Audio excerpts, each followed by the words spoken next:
Freedom is such a paradox to me. Because the day our country got its freedom is the day that I have none.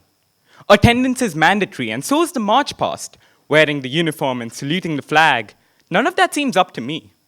In fact, when this is all compulsory, how am I free?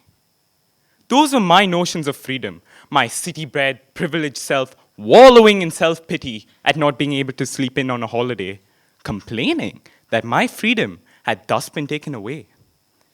Until I happened to meet this boy. He was about my age, told me a story I won't ever forget.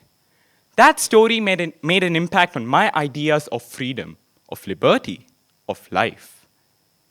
His story was simple and was simply told, of his amma's warm hugs and hot meals, watching his appa as he worked the fields, the rain kissing his face before it drenched the parched dirt, of green fields, of blue skies, of freedom. As a city-bred kid, it didn't mean much to me, except the colors would make great for Instagram copy. But then he went on to talk about how one year a tearless earth looked at a cloudless sky. His amma and appa sold their land, but it wasn't enough. And so they sold themselves into bonded labor just to put food on his table. They shielded his little heart, but in vain, for his little eyes saw their pain. Until one day their master set eyes on him, decided his lunch would no longer be free. And so with his little hands bricks he fetched. If not, he would feel the whip against his flesh. You see, corporal punishment is banned in school. If anyone laid a finger on me, I knew I could call the police. So I could only try to imagine what it would feel like if a whip cracked across my back. But I couldn't.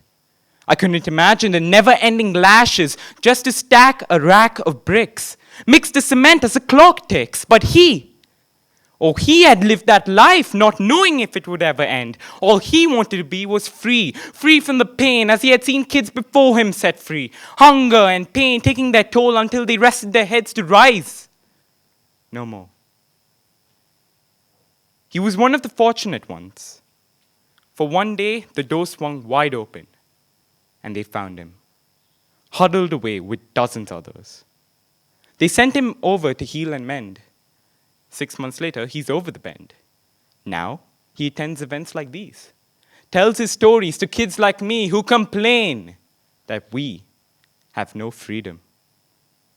Thank you.